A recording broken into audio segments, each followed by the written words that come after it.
नमस्कार, जय हिंद। मैं आपके साथ में आपका दोस्त रामभूर सिंह।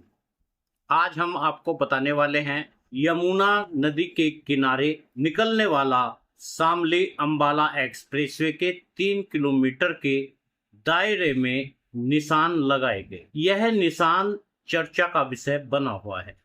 आखिर क्या यहाँ कोई रेलवे लाइन बनाने का बड़ी प्लानिंग है?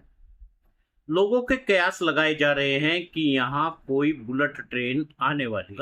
ग्रामीणों में कौतूहल का एक नजारा देखने को मिलता है, लेकिन हकीकत क्या है और क्या हो सकता है, इसके बारे में आज हम चर्चा करने वाले हैं। उत्तर प्रदेश और हरियाणा को जोड़ने वाला प्रस्तावित शामली अंबाला एक्सप्रेसवे के किनारे अब विकास की नई कहानी लिखने की तैयारी शुरू हो चुकी है। एक्सप्रेसवे के दोनों ओर 300 मीटर के दायरे में लगाए जा रहे निशानों का भविष्य औद्योगिक गलियारा इंडस्ट्रियल कॉरिडोर की योजना को जोड़कर देखा जा रहा है। इससे क्षेत्र में उद्योग, व्यापार, रोजगार, नए अवसर पैदा होने की उम्मीद जताई जा रही है, लेकिन किसानों, ग्रामीणों के बीच में कई आशंकाएं अब सामने आ रही है। विशेषज्ञों का मानना है कि किसी भी बड़े एक्सप्रेसवे के आसपास उद्योगों, warehouse, logistic park, cold storage, transport hub व व्यावसायिक केंद्र विकसित किए जाते हैं। इसी मॉडल पर शामली अंबाला एक्सप्रेसवे के दोनों ओर 300 मीटर के दायरे में चिन्हित किया जा रहा है। यदि यह योजना पूरी तरह से लागू होती है तो एक्सप्रेसवे के किनारे औद्योगिक इकाइयों की स्थापना का मार्ग प्रशस्त। इससे क्षेत्र की आर्थिक गतिविधियां और निवेश आकर्षित होगी, रोजगार के नए अवसर बढ़ेंगे। नए उद्योग लगने से स्थानीय युवाओं को रोजगार मिल सकता है।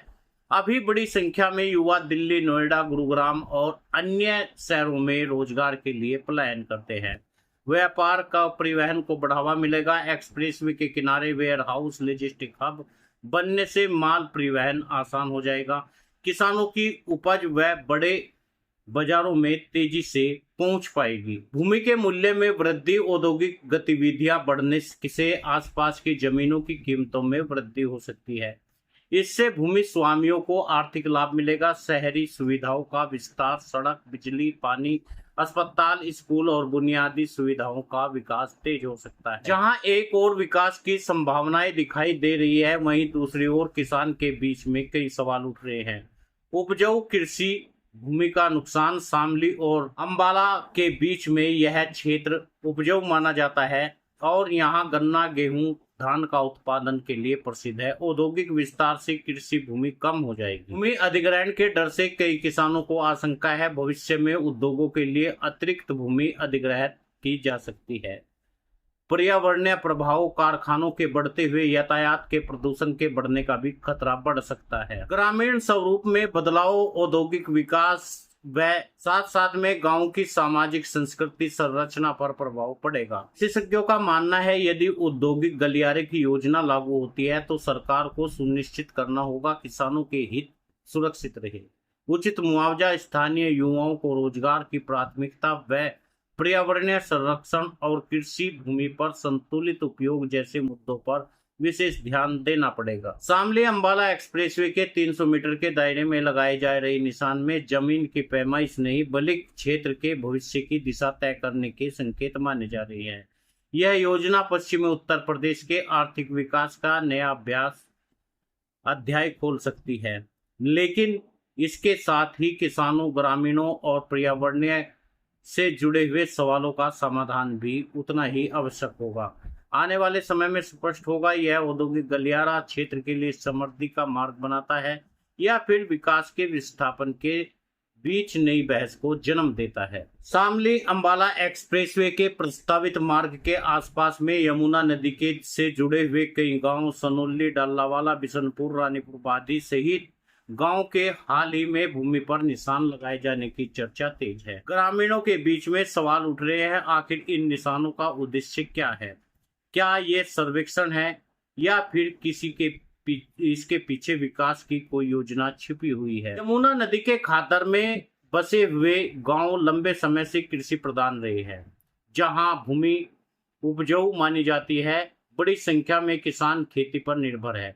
ऐसे में जब खेतों और भूमि के आसपास निशान लगते हैं तो स्वाभाविक रूप से लोगों के मन में एक जिज्ञासा और चिंता दोनों पैदा होती है। विशेषज्ञों के अनुसार यह क्षेत्र शामली अंबाला एक्सप्रेसवे से जुड़ी विकास योजनाओं के दायरे में आता है। इसके पीछे संभावित उद्देश्य हो सकते हैं। संभव है यह एक्सप्रेसवे दोनों और भविष्य में औद्योगिक गलियारा विकसित करने की योजना हो। देश के कई एक्सप्रेसवे के किनारे उद्योग, वेयरहाउस, लॉजिस्टिक पार्क और व्यावसायिक केंद्र विस्थापित किए गए हैं। यदि ऐसा होता है तो इस क्षेत्र में निवेश और रोजगार के अवसर बढ़ेंगे। लॉजिस्टिक और ट्रांसपोर्ट हब यमुना के निकट स्थित इस क्षेत्र में हरियाणा, उत्तर प्रदेश राष्ट्रीय राजधानी के क्षेत्र में एक महत्वपूर्ण क्षेत्र बन सकता है। ऐसे में सरकार, विकास एजेंसियां माल परिवहन, गोदाम, ट्रांसपोर्ट और सुविधाओं के लिए भूमि चिन्हित कर रही है। ऐसी संभावना व्यक्त की जा रही है। कई बार बड़े एक्सप्रेसवे के पास नई टाउनशिप, आवासीय क्षेत्र और व्यावसायिक केंद्र को विकसित करने से पहले भूमि का सर्वेक्षण किया जाता है। लगाए गए निशान भविष्य में ऐसी योजनाओं के प्रारंभिक चरण हो सकते हैं। हालांकि विकास की संभावनाओं के साथ साथ में ग्रामीणों की चिंताएं कम नहीं है। किसानों का कहना है यदि उनकी कृषि भूमि किसी भी बड़े प्रोजेक्ट में शामिल होती है तो उन्हें उचित जानकारी, पारदर्शिता, न्याय संगत मुआवजा मिलना चाहिए। साथ ही स्थानीय लोगों को रोजगार और प्राथमिकता भी दी जानी चाहिए। फिलहाल किसी भी निशान को देखकर यह निश्चित रूप से कहना कठिन है इसके उद्देश्य क्या है। भूमि पर लगाए गए निशान कई कारणों से हो सकते हैं, जैसे सर्वेक्षण, सीमांकन, सड़क निर्माण, सिंचाई परियोजना व औद्योगिक परियोजना की प्रारंभिक तैयारी। यमुना नदी के किनारे लगे हुए निशान अब चर्चा का विषय बन चुके हैं। ग्रामीण जानना चाहते हैं इनके खेतों में गांव का क्या भविष्य होगा। क्या यह क्षेत्र उद्योग विकास का नया केंद्र बनेगा या फिर केवल सामान्य सर्वेक्षण का हिस्सा है। इसके स्पष्ट उत्तर संबंधित विभागों, अधिकारी घोषणाओं के बाद ही सामने आएगा। लेकिन इतना तो तय है, सोनौली, डालावाला, बिशनपुर, रानीपुर वादी के आसपास के गांव में लगे ये निशान आने वाले समय में क्षेत्र के विकास की दिशा को तय करने के लिए महत्वपूर्ण भूमिका निभा सकते हैं। आपको क्या लगता है? अपना कमेंट करके जरूर बताइए। हमारे न्यूज़ चैनल को सब्सक्राइब करिए और वीडियो को शेयर जरूर